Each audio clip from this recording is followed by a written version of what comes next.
بسم اللہ الرحمن الرحیم۔ اللہ رب العزت نے قرآن مجید فرقان حمید میں ارشاد فرمایا وَرَفَعْنَا لَكَ ذِكْرَكَ کہ ہم نے آپ کے ذکر کو بلند فرما دیا۔ سبحان اللہ۔ تو کریم آقا صلی اللہ تعالیٰ علیہ وسلم کو اللہ تعالیٰ نے ہمہ جہت کمال عطا فرمایا۔ جس طرح آپ کی ذات مبارکہ کو اللہ تعالیٰ نے کمال عطا کیا، سبحان اللہ۔ اسی طرح اللہ رب العزت نے جو آپ کو جس طرح بے مثال بنایا، آپ کی اولاد کو بھی بے مثال بنایا۔ اللہ اکبر۔ جس طرح آقا علیہ السلام کو اللہ نے شان عطا کی، آپ کی اولاد کو بھی اللہ تعالیٰ نے وہی شان و وہی مقام عطا کیا، کیونکہ آپ حضور کے شہزادے و شہزادی ہیں۔ حضور صلی اللہ علیہ وسلم کو اللہ رب العزت نے 3 بیٹے اور 4 شہزادیاں عطا فرمائی۔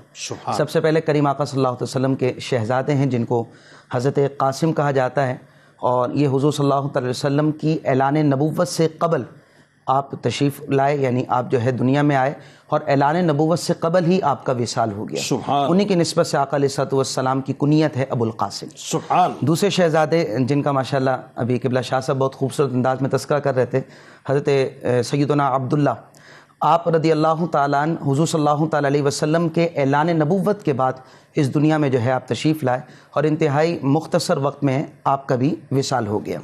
اور تیسرے شہزادے جو آقا علیہ السلام کے بڑے لاڈلے بھی تھے، اور اولادوں میں سب سے آخر میں جو ہے آپ جلوہ افروز ہوئے، وہ حضور صلی اللہ علیہ وسلم کے شہزادے حضرت سیدنا ابراہیم ہیں۔ اور آقا علیہ السلام ان سے بڑی محبت فرماتے تھے، آپ بھی محبت فرماتے تھے، سیدہ پاک خاتون جنت بھی آپ سے بڑی محبت فرمایا کرتی تھیں، صحابہ بھی محبت کرتے تھے، کیونکہ 8 ہجری میں جو ہے آپ کی ولادت باسعادت ہے، اور آقا علیہ السلام نے باقاعدہ آپ کا عقیقہ بھی فرمایا، اور حضور صلی اللہ علیہ وسلم جو ہے ان سے محبت کا اظہار اس انداز میں کرتے تھے کہ باقاعدہ اپنی گود میں ان کو بٹھایا کرتے تھے۔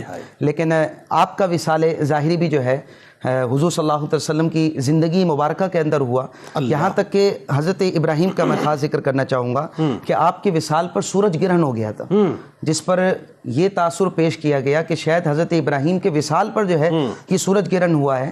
تو آقا علیہ السلام نے ارشاد فرمایا کہ کسی کی زندگی یا کسی کی موت پر جو ہے سورج گرہن نہیں ہوتا، یہ اللہ تعالیٰ کی نشانی ہے۔ بالکل ٹھیک۔ اس کے بعد کریم آقا صلی اللہ علیہ وسلم کی 4 شہزادیاں، ان میں سب سے بڑی شہزادی حضرت سیدہ زینب ہیں رضی اللہ تعالیٰ عنہ، اور بڑے جو ہوتے ہیں آزمائش بھی بڑی آتی ہیں، ایسے ہی۔ تو حضور صلی اللہ علیہ وسلم کی اولاد میں جن پر سب سے زیادہ آزمائش آئیں وہ آپ کی یہ شہزادی حضرت سیدہ زینب۔ حضور صلی اللہ تعالیٰ علیہ وسلم نے ہجرت مدینہ فرمائی، اور جب آپ نے ہجرت مدینہ کا ارادہ کیا تو آپ پر ظلم و ستم کیا گیا تھا اور آپ نے تکلیف اٹھائی تھی، پھر آپ مدینہ پاک تشریف لے آئیں۔ اس کے بعد دوسری اور شہزادی دونوں کا ایک ساتھ ذکر کرنا چاہوں گا، تیسری کا حضرت رقیہ اور حضرت ام کلثوم۔ یہ دونوں وہ شہزادی ہیں کہ جن کو یکے بعد دیگرے آقا علیہ السلام نے ان کا نکاح حضرت سیدنا عثمان غنی رضی اللہ تعالی عنہ سے کیا۔ اور جب سیدہ رقیہ کا وصال ہوا تو آقا علیہ السلام نے پھر حضرت ام کلثوم کا نکاح حضرت عثمان غنی سے کیا، اور جب ان کا بھی وصال ہوا تو آقا علیہ السلام نے فرمایا کہ اگر میری اور بیٹیاں بھی ہوتی تو میں یکے بعد دیگر عثمان غنی سے ان کا نکاح کرتا۔ یہاں پر مختصر سا جملہ عرض کرنا چاہوں گا، اور ذوالنورین کا تاج آپ کے بالکل آپ یہاں پر یہ دیکھیں کہ حضور صلی اللہ علیہ وسلم کی 2 شہزادیوں کا نکاح ہوا تو حضرت عثمان غنی کو، عثمان آپ کا نام تھا لیکن آپ کو ذوالنورین کہتے ہیں، 2 نور والے، تو آقا علیہ السلام کی شہزادیوں کی وجہ سے آپ کو نور والا کہا جاتا ہے۔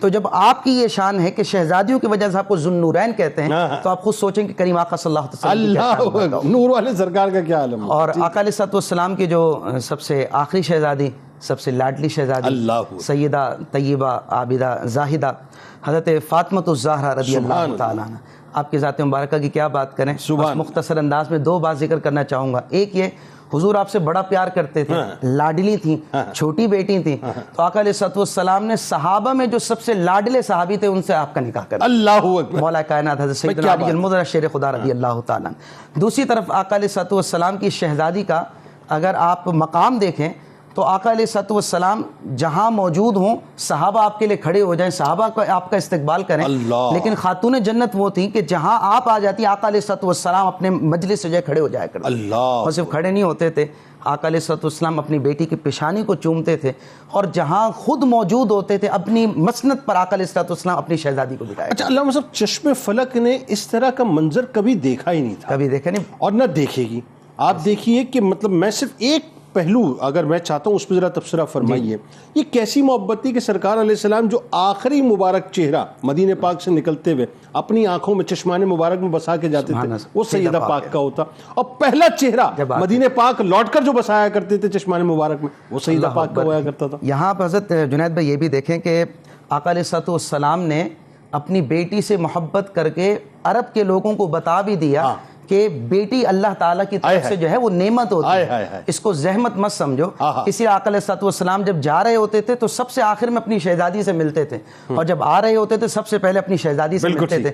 ایک ذکر کرنا چاہوں گا حضرت کے سیدہ پاک کا, ویسے تو 7 اولادیں ہیں لیکن سیدہ پاک کے حوالے سے بس دلی کیفیت ہے کہ جب پروٹوکول آپ کو دنیا میں تو ملا ہی کہ آقا علیہ الصلوۃ والسلام جو ہے آپ کے لیے کھڑے ہو رہے ہیں, لیکن قیامت میں کیا پروٹوکول ہوگا کہ جب اہل معاشر ہوں گے, سب جمع ہوں گے, تو ایک ندا دینے والا کہے گا یا اہل الجمع, اے یہاں پر جمع ہونے والوں, کہا نکسوا رؤوسکم یغضوا ابصارکم, تو اپنے سروں کو جھکا لو, اپنی آنکھوں کو جھکا لو. اور اس وقت 70,000 حوروں کے پروٹوکول کے اندر ہماری سیدہ پاک جو ہے وہ پل صراط سے گزر رہی ہیں.